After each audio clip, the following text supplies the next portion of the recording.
Bom dia, moçada! Tudo bem com vocês? Aqui quem vos fala é o professor Eugênio Bastos, canal Geogênio, democratizando o ensino da geografia. Moçada, vamos fortalecer o canal, se inscrevam no canal, dê aquele like, compartilhe o vídeo e ajude o professor Eugênio Bastos a democratizar o ensino da geografia. Moçada, no nosso encontro de hoje, eu vou falar sobre a proposta de paz insana de Trump, oferecida ao presidente Zelensky da Ucrânia. Proposta esta que estava sendo discutida após a posse do presidente dos Estados Unidos e que, no meu entendimento, é considerada uma proposta insana, não para pôr fim à guerra. Quanto a isso, eu concordo que tem que se buscar uma solução para pôr fim ao conflito entre a Rússia e a Ucrânia. E, no meu entendimento, o melhor caminho para se buscar a paz seria a retirada das tropas russas dos territórios ucranianos ocupados desde 2014, o que certamente não acontecerá, porque o presidente Putin se nega a retirar as tropas dos territórios ucranianos conquistados. E sendo assim, a proposta oferecida por Donald Trump à Ucrânia não leva em consideração a retirada das tropas russas dos territórios ucranianos ocupados a partir de 2014 e, sendo assim, fica um tanto quanto difícil para o presidente da Ucrânia aceitar um acordo de paz que não leve em consideração a devolução dos territórios ocupados e o respeito à soberania da Ucrânia. É dentro desse contexto que eu vou falar sobre essa proposta insana e o embate que houve no dia 28 de fevereiro entre o Zelensky e o Trump no Salão Oval da Casa Branca, presenciado pela imprensa internacional. Então, espero que vocês gostem do nosso encontro. Havendo qualquer dúvida, deixe a sua pergunta na parte dos comentários, que eu terei o máximo prazer de respondê-la. Então, nada melhor do que essa imagem do encontro do Zelensky com Trump na Casa Branca e o embate que ocorreu em razão desse encontro, uma vez que a posição do governo norte-americano não representa os reais interesses da posição do governo ucraniano, o que torna difícil buscar uma solução pacífica para pôr fim à agressão russa à Ucrânia iniciada no dia 22 de fevereiro no dia 24 de fevereiro de 2022. Então, vamos lá. Eu estou procurando mostrar a vocês o seguinte. Por que eu quero que vocês entendam a extensão territorial da Rússia e da Ucrânia? Para que vocês percebam algo que é importante ser observado nessa questão. Olha a extensão territorial da Rússia, não levando em consideração a anexação da Península da Crimeia em 2014 e a ocupação dos territórios ucranianos após o início da guerra entre a Rússia e a Ucrânia em 2022. Área 17.098.246 km². A Rússia é o país de maior extensão territorial do planeta, com uma população de 143.098.000, de acordo com os dados de 2023. Acredito eu que essa população tenha caído um pouquinho não só em razão da Rússia estar com uma população envelhecida, mas também pelo fato de a guerra estar envolvendo centenas de milhares de soldados russos, e a gente sabe que em anos de guerra há uma tendência natural de queda da taxa de natalidade e também aumento da taxa de mortalidade em razão da morte de soldados que se encontram na linha de frente. Acredito eu que a população da Rússia nesse momento venha a ser um pouco menor do que era, até mesmo porque a Rússia já se encontrava numa fase de crescimento vegetativo negativo, portanto, o país já passava pelo processo de diminuição da sua população absoluta. E aqui nós temos a área da Ucrânia, sem levar em consideração a perda dos territórios que compõem a península da Crimeia e territórios que compõem parte das províncias de Kherson, Zaporícia, Donetsk e Luhansk. Boa parte desses territórios atualmente ocupados pelo exército russo. A Ucrânia perdeu cerca de 20% do seu território ao longo desses anos de conflito, de 2014 para cá. A Ucrânia, portanto, perdeu parte do seu território. O que eu chamo a atenção de vocês, olha a área da Ucrânia. Você sabe o que isso significa? Quase 30 vezes menos a extensão territorial da Rússia. A população de 35 milhões, antes da guerra iniciar, a população da Ucrânia era estimada em 43 milhões. Então, a Ucrânia perdeu 8 milhões de pessoas, em sua grande maioria, ucranianos que deixaram o país para fugir dos horrores da guerra iniciada em 2022, que causou um êxodo enorme de ucranianos, principalmente para países do continente europeu, da Europa Central e Europa Ocidental.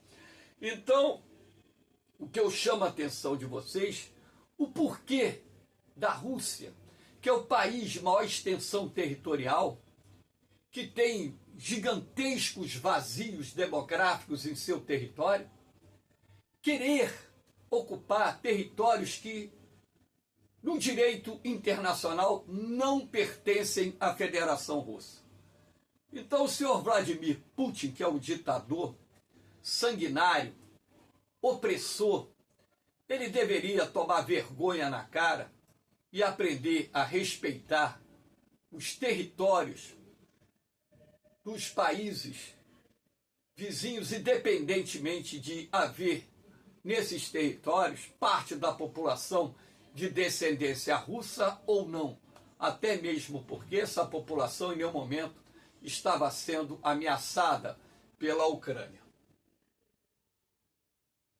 Aqui nós temos esse mapa que mostra a posição atual da ocupação dos territórios ucranianos por parte do exército russo. Repare aqui, Península da Crimeia, o sul da Ucrânia e a parte oriental da Ucrânia, ocupada algo em torno de 20% do território ucraniano.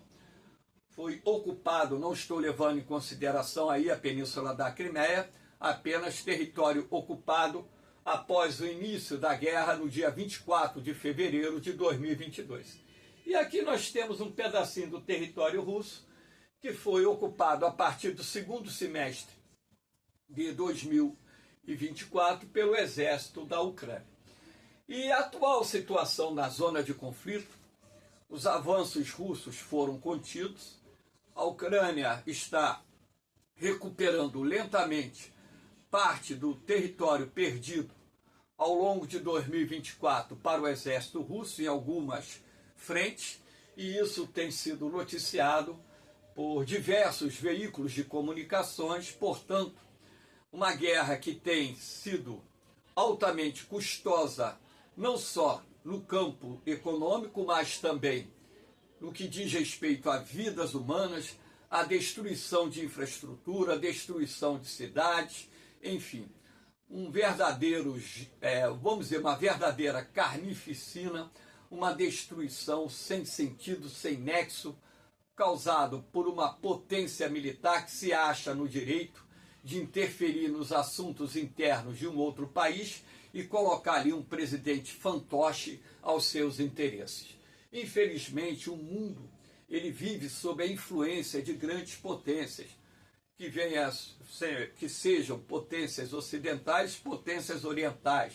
Na verdade, o mundo dentro da esfera ou do campo geopolítico é um verdadeiro tabuleiro de xadrez, onde os interesses políticos, econômicos e militares é que ditam as regras, as normas e as políticas internacionais que são adotadas por essas potências que veem os seus interesses acima dos interesses dos povos que vivem em cada território, que estão na sua área de influência política, econômica e militar, ou que querem que essas áreas passem para suas regiões de influência política, econômica e militar. Na verdade, é isso que acontece. Aqui nós temos o que o Trump quer como indenização pela ajuda financeira concedida à Ucrânia. Agora imagine vocês se todos os presidentes e todos os governos dos países que estão ajudando a Ucrânia militarmente, através do envio de armas, munições, ajuda econômica, o que seja, reivindicarem riquezas da Ucrânia para pagarem os investimentos, a ajuda militar que está sendo concedida a esse país. Na verdade, o que o Trump quer são as terras raras, jazidas de terras raras, que são minerais de grande valor estratégico, e a Ucrânia possui em seu território essas jazidas.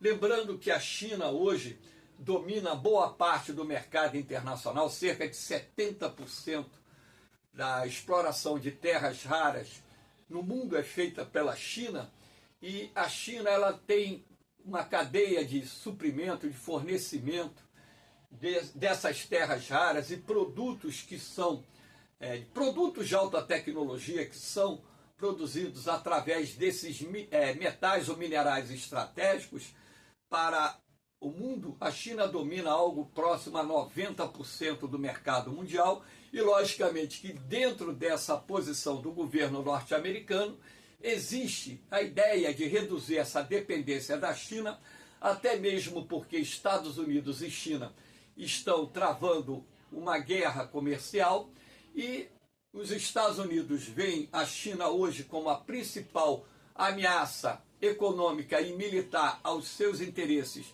dentro do cenário global, e sendo assim, os Estados Unidos querem ter acesso a esses minerais estratégicos em outros países para que não tenha essa dependência da China em relação ao fornecimento não só de produtos de alta tecnologia, assim como desses minerais estratégicos que alimentam indústrias de alta tecnologia nos mais diferentes setores da economia. Então aqui nós temos alguns exemplos: o titânio, o lítio, o cobalto, e existem tantos outros minerais estratégicos que são considerados terras raras porque não são encontrados no planeta em grande quantidade, e os países que detêm esses recursos, logicamente, geram interesses por parte das grandes potências, venham ser elas potências militares ou potências econômicas. E no caso,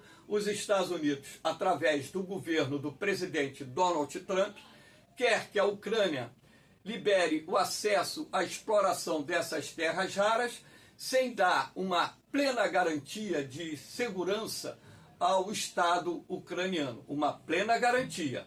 O governo americano diz: não, eu vou fornecer segurança à Ucrânia, mas nós sabemos que não é bem assim que a banda toca quando acordos são firmados entre países, e lá na frente eu vou mostrar um acordo que foi firmado lá na década de 1990, no qual o governo norte-americano participou, de garantir a segurança da Ucrânia juntamente com a Inglaterra e a França, além da China, e a própria Rússia, e esse acordo foi rompido e, consequentemente, a segurança da Ucrânia está em risco pela agressão militar desenvolvida pela Rússia nos últimos anos.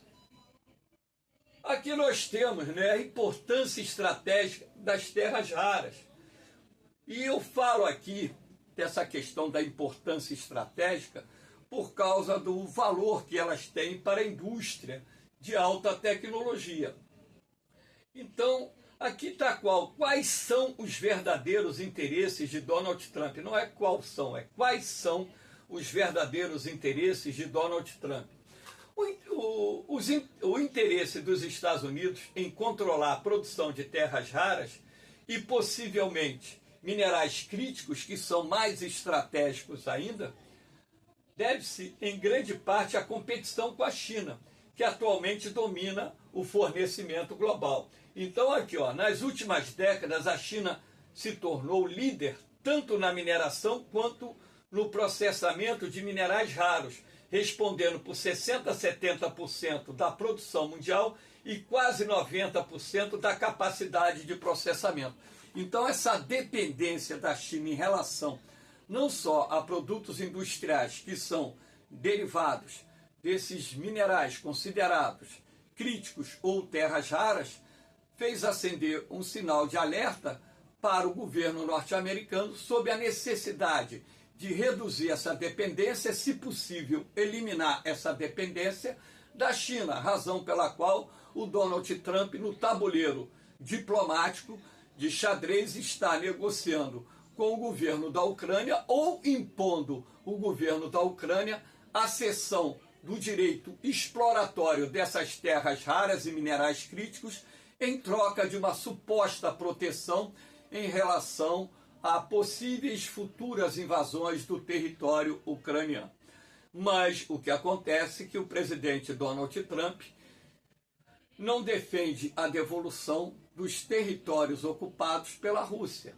Acha que a Ucrânia tem que ceder esses territórios para um país que tem a maior extensão territorial do planeta e que, portanto, não precisa de espaço vital nenhum para atender às suas necessidades, até mesmo porque a Rússia, se não é o país mais rico em recursos minerais, é um dos países mais ricos no que diz respeito não só aos minerais metálicos, mas também às fontes de energia de origem fósseis.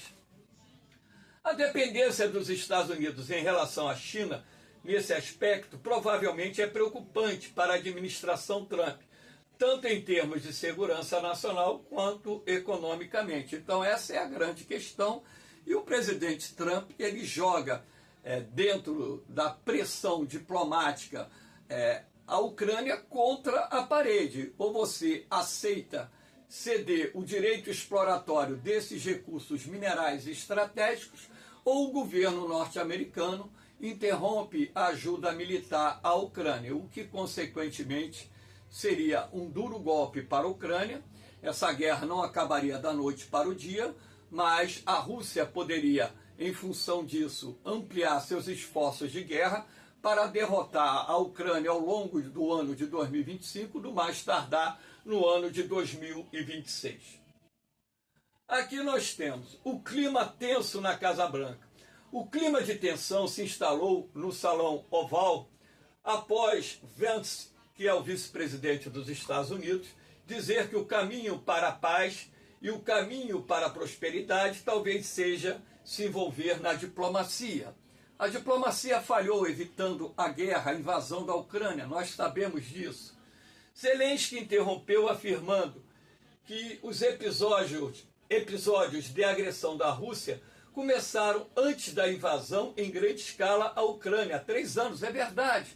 A partir do momento em que a Rússia enviou militares para a Península da Crimeia, anexou a Península da Crimeia e, através do envio de mercenários ou militares disfarçados em mercenários e armas para os oblastes de, por exemplo, na região de Donbas, Donetsk e Luhansk, por exemplo, iniciou uma guerra civil dentro da Ucrânia no ano de 2014. Consequentemente, né, a gente sabe que a diplomacia ela não funciona quando você está lidando com um presidente mentiroso, que é o Vladimir Putin. O histórico dele é de um presidente mentiroso, opressor, sanguinário, enfim, um herdeiro da antiga União Soviética, um herdeiro da ditadura soviética, que está no poder e quer impor a sua vontade aos países que faziam parte da antiga federação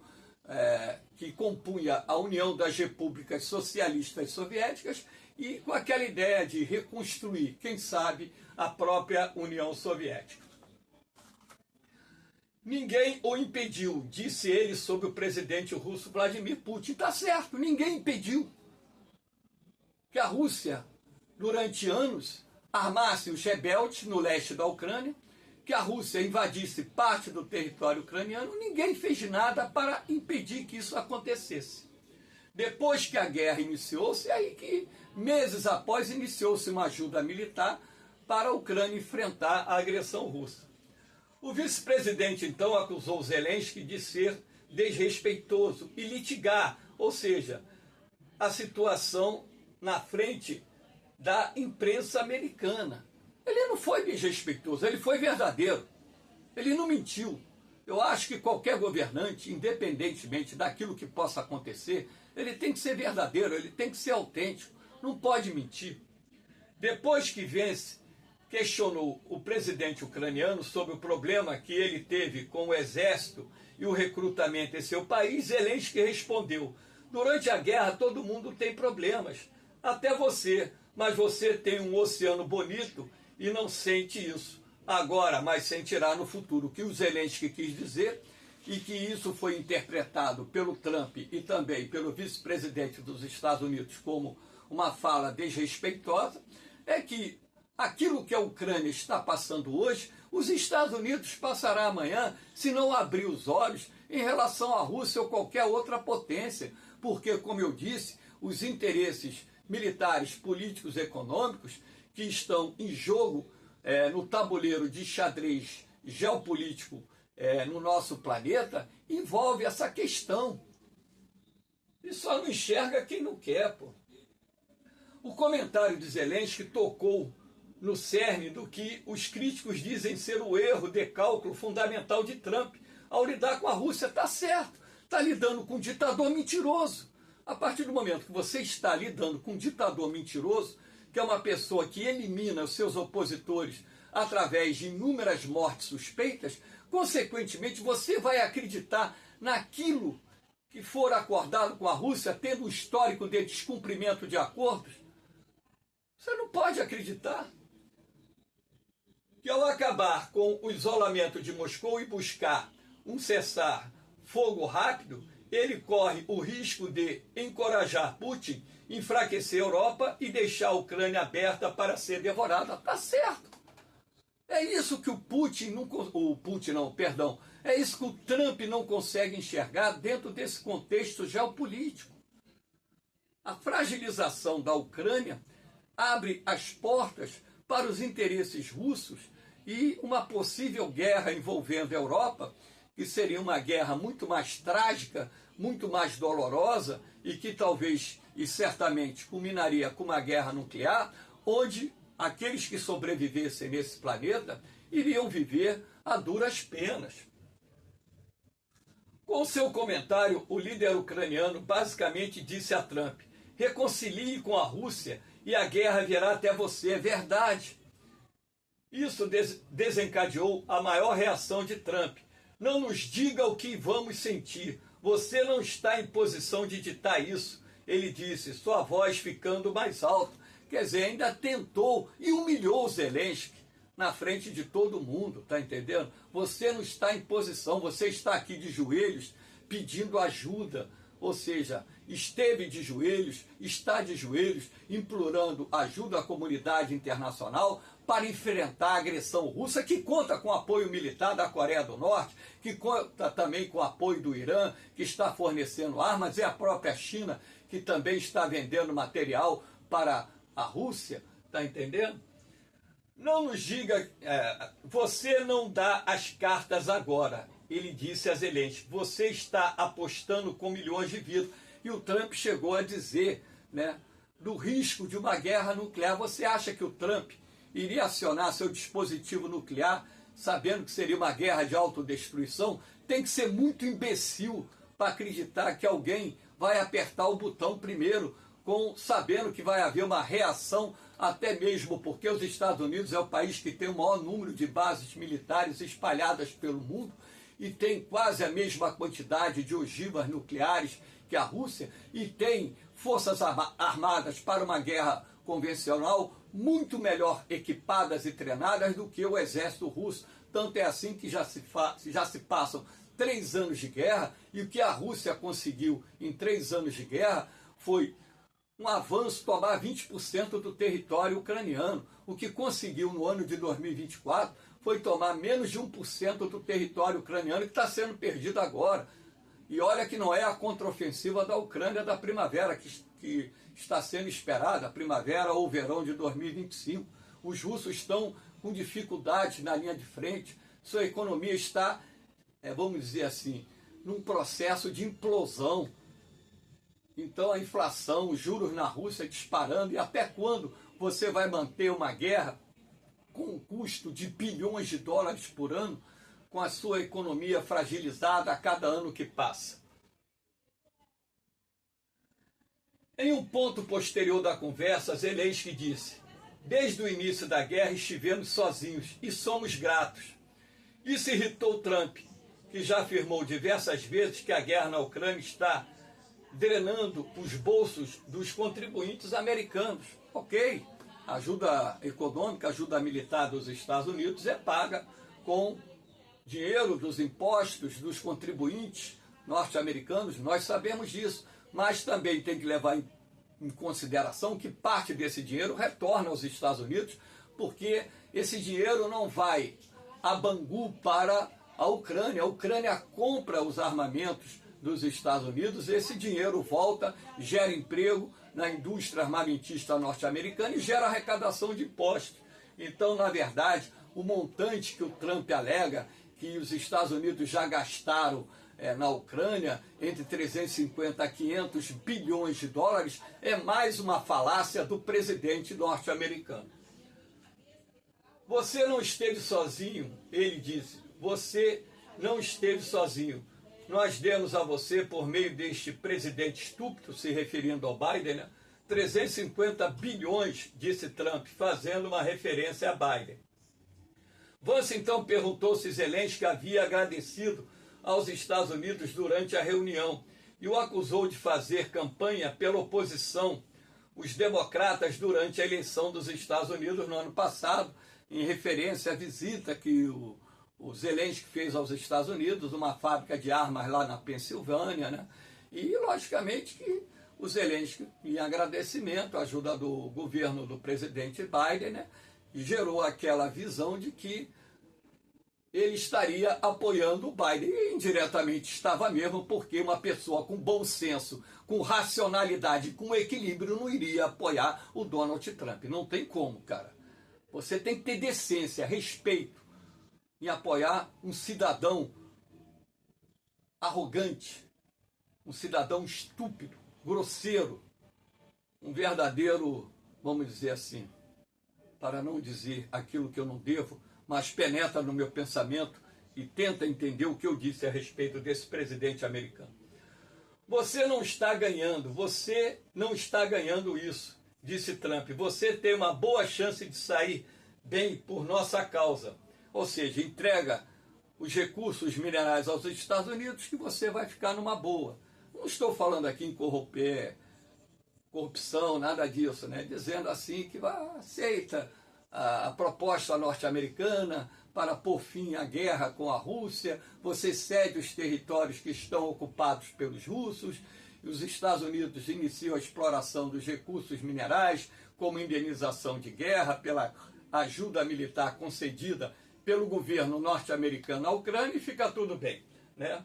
Apenas diga obrigado, Vance exigiu em um ponto. E o Zelensky disse que diversas vezes agradeceu, e eu sou testemunha, porque eu acompanho essa guerra desde 2022, em diversos discursos, em diversas reuniões, encontros lá na União Europeia, encontros na OTAN, viagem para os Estados Unidos, viagem para outros países. O Zelensky sempre agradeceu a ajuda militar que está recebendo dos Estados Unidos e demais países que estão participando desse esforço de guerra da Ucrânia contra a Rússia. Aqui nós temos, para que vocês tenham uma ideia, uma contradição. Isso aqui, na verdade, foi publicado pelo Financial Times, ou seja, mostrando que a ajuda norte-americana não foi de 350 bilhões de dólares, como Donald Trump alega. Isso aqui são dados de 2024. Desembolsado aqui um pouco mais de 80 bilhões de dólares foram desembolsados. Comprometido ainda não desembolsados. Aqui vamos botar aqui mais ou menos 60 bilhões de dólares. Apropriados ainda não comprometidos ou desembolsados. Aqui mais ou menos 40 bilhões de dólares. Então, na verdade, o total da ajuda que o governo norte-americano, de acordo com os dados do Financial Times, divulga, é de 182,2 bilhões de dólares, o que equivale a quase a metade daquilo que o Donald Trump disse sobre a ajuda dos Estados Unidos à Ucrânia. E lembrando que boa parte, ou seja, aproximadamente, ou mais da metade dessa ajuda ainda não chegou, ainda não foi utilizada pelo governo ucraniano. Então existe aí uma contradição muito grande entre a afirmativa do Donald Trump para pressionar o Zelensky a aceitar a proposta de um acordo de paz com a Rússia e perder 20% do seu território em troca da exploração dos recursos minerais estratégicos avaliados em centenas de bilhões de dólares encontrados no território ucraniano. Aqui nós temos, para que vocês tenham ideia, um memorando de Budapeste.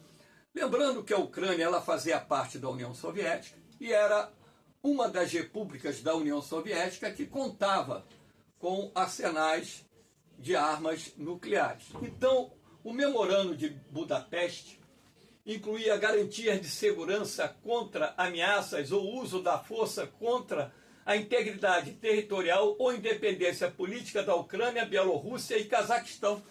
3 países que, assim como a Rússia, dispunham em seus territórios de armas nucleares. Não pode dizer, mas essas armas foram desenvolvidas pelos russos.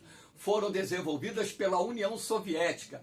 E a União Soviética era composta por 15 países. E a Ucrânia dispunha em seu território de centenas ou mais de 1000 ogivas nucleares. E a Ucrânia abriu mão, assim como o Cazaquistão e a Bielorrússia, dos armamentos nucleares sob a garantia de segurança e integridade do seu território. Então, a Ucrânia entregou seu arsenal nuclear em 5 de dezembro de 1994. 30 anos atrás, em troca de garantias de segurança dos Estados Unidos, viu Donald Trump, Reino Unido, França, China e Rússia. Cadê essa garantia de segurança? Jogou-se no ralo? Quer dizer que acordo que você firma, você rasga e joga no vaso sanitário e dá descarga, é isso mesmo? É assim que funcionam os tratados, os acordos internacionais? Para os ditadores ignorantes, acordo é mera assinatura de um papel, que na prática, quando os interesses políticos, econômicos e militares estão em jogo, não tem valor nenhum. Então, o Zelensky está certo, porque os acordos que foram firmados no passado não foram respeitados, não foram cumpridos, e que dê a garantia de segurança. Então, o grande erro, talvez, da Ucrânia, e foi, no meu entendimento, foi entregar o seu arsenal nuclear para a Rússia. Deveria ter mantido o seu arsenal nuclear, que duvido que com um arsenal nuclear tão poderoso e com uma indústria bélica, porque a Ucrânia era uma das principais fabricantes das armas russas e uma das principais, se não a principal, fornecedora de componentes para a indústria bélica da Rússia, eu duvido que o Putin iria se assanhar em tomar 1 centímetro quadrado da Ucrânia se a Ucrânia tivesse mantido seu arsenal nuclear. Lógico que era outro presidente, eram outros presidentes, estava dentro de um contexto que, na época, a própria Ucrânia, a Bielorrússia e o Cazaquistão assinaram o Tratado de Não Proliferação de Armas Nucleares. Agora, se eu fosse, Eugênio Bastos, o presidente da Ucrânia, já tinha determinado a produção em larga escala de novas armas nucleares, para serem usadas, se preciso, contra a Rússia. Porque se a Ucrânia dispôs de um arsenal nuclear, duvido que o Putin iria se assanhar em tomar 1 centímetro quadrado do território ucraniano. Aqui nós temos o Tratado de Minsk. Em 2014, houve a guerra civil lá no leste da Ucrânia, na região de Donbás, principalmente em Luhansk e Donetsk, 2 oblasts, ou seja, 2 estados, 2 províncias ucranianas de população de descendência russa, muito grande, ou seja, mais de 50% da população que ali vive são descendentes de russos. Então, o que fala o Tratado ou Memorando de Minsk, Protocolo de Minsk? Minsk é a capital da Bielorrússia, para quem não sabe. Foi um acordo assinado por representantes da Ucrânia, da Rússia, da República Popular de Donetsk, DNR, da República Popular de Luhansk, LNR, para pôr fim à guerra no leste da Ucrânia em 5 de setembro de 2014.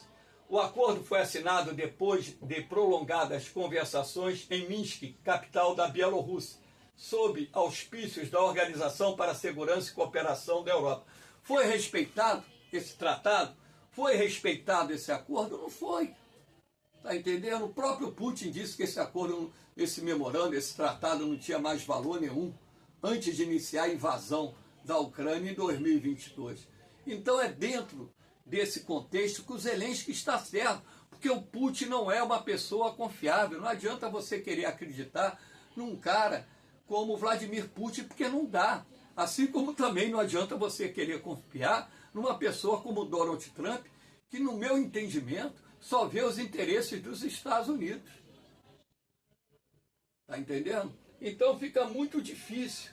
Agora, será o fim da OTAN? Eis a questão, porque o próprio Putin, o próprio Trump já diz que os países da OTAN têm que disponibilizar 5% do seu produto interno bruto para a segurança, a defesa, que os Estados Unidos não vai, vamos dizer, arcar com o ônus principal da segurança da Europa. No meu entendimento, os países europeus, 30 países europeus que fazem parte da OTAN, já deveriam ter caminhado para a criação de uma organização militar e dar um pontapé na bunda dos Estados Unidos, tá entendendo? E chamava o Canadá também, porque o Canadá já está com problemas políticos com os Estados Unidos, para fazer parte dessa aliança. E mandava os Estados Unidos para escanteio. Na hora que eles correrem e procurarem criar uma aliança militar europeia que não dependa dos Estados Unidos, e com a capacidade tecnológica da Alemanha, da França, da Itália, da Suécia, por exemplo, da Inglaterra, capacidade que eu digo tecnológica e capacidade de desenvolvimento de armas sofisticadas, possui exércitos bem equipados, com armamentos bem sofisticados, aumenta os investimentos em segurança. A Inglaterra e a França, que são as 2 potências nucleares do mundo ocidental da Europa, aumenta o seu arsenal de armas nucleares, mísseis intercontinentais, ogivas, bombas de nêutrons, bombas de hidrogênio, aumenta o seu arsenal de forma considerável, para dizer aos russos: tenta cruzar essa fronteira de cá para ver o que é que vai acontecer com vocês. Está entendendo? Para colocar um ponto final nessa ideia do Vladimir Putin de querer dominar o continente europeu, que, no meu ponto de vista, posso estar errado, claro, e eu quero estar errado, mas, no meu ponto de vista, o interesse maior da Rússia é criar justamente essa fragilização da relação Estados Unidos e países membros da OTAN do continente europeu, para poder exercer o poder hegemônico sobre a Europa sem a ingerência ou interferência dos Estados Unidos. Se eu fosse também os países europeus, já dava um pontapé na bunda dos Estados Unidos e fazer uma maior aproximação com a China. Aqui nós temos o mapa dos países que fazem parte da OTAN, e se a Ucrânia cair, o território russo estará fazendo fronteira com vários países da OTAN. Já faz, mas fará muito mais, né? E se a Ucrânia cair, há um grande risco dos países bálticos, Estônia, Letônia, Lituânia, caírem. E eu quero saber se os Estados Unidos vai cumprir o artigo da OTAN de defesa mútua em caso de agressão a qualquer país membro da Organização do Tratado do Atlântico Norte. Trump, o Putin não é confiável, assim como você não é confiável. Espero que vocês tenham gostado desse encontro. O meu posicionamento, logicamente, é pelo posicionamento de um acordo de paz que vise restabelecer os limites territoriais da Ucrânia. Eu aqui não estou defendendo o governo A e B, eu critico toda e qualquer guerra, porque guerra só traz morte, dor, sofrimento, destruição, prejuízo econômico, mas eu tenho que, dentro do meu compromisso com a verdade, defender a Ucrânia, que é o país que está sendo agredido pela Rússia e, consequentemente, tem todo o seu direito de se defender, e como não tem os meios necessários militares para enfrentar uma das maiores potências militares do mundo, necessitou de ajuda internacional, e essa ajuda internacional ela tem sido importante para manter a parte da integridade territorial da Ucrânia, e sendo assim, é preciso que os países que estão ajudando a Ucrânia mantenham essa ajuda, porque a ajuda norte-americana foi interrompida. O secretário, um membro lá da Casa Branca, um secretário lá que não quis se identificar, está no anonimato. O Trump hoje vai fazer um discurso em que deve comunicar oficialmente o fim da ajuda militar à Ucrânia. Agora, tem que ver, porque tem ajuda acordada pelo governo anterior, se ele tem, logicamente, a competência de bloquear toda e qualquer remessa de recursos para a Ucrânia ou remessas de armas para a Ucrânia, naquilo que foi acordado pelo presidente antecessor, o Joe Biden. Então, mas ele vai comunicar o fim da ajuda militar, que é uma forma de pressionar o Zelensky a assinar o acordo de paz. A imprensa ontem noticiou que o Zelensky estava pronto para assinar o acordo com os Estados Unidos. No meu entendimento, isso pode ter sido uma pressão do governo do Trump para que o Zelensky assinasse esse acordo e, consequentemente, lá na frente, quem sabe, com a troca do Putin, porque todo ser humano tem o seu prazo de validade, o Putin morrendo, a entrada de um presidente mais flexível, esses territórios ocupados sejam devolvidos à Ucrânia, enfim. Então nós temos que torcer pelo fim dessa guerra, que é uma forma até de trazer mais equilíbrio para os mercados globais e, consequentemente, buscarmos soluções que possam colocar fim não só ao conflito entre a Rússia e a Ucrânia, como outros conflitos no mundo, para que possamos viver num mundo de paz, prosperidade para toda a humanidade. Então, as críticas que eu faço ao Putin, ao Trump, visam exatamente buscar um ponto de equilíbrio que garanta a paz e a segurança, não só da Ucrânia e da Rússia, mas de todos os países do mundo. Valeu, moçada! Essa aula foi gravada terça-feira de Carnaval, 4 de março de 2025. Espero que tenham gostado. Dê aquela forcinha, dê aquele like, enfim. No mais, um bom final de Carnaval para vocês. Um beijão no coração de todos vocês. Um forte abraço. Fiquem com Deus. Eu vou, mas eu volto, hein? Fui!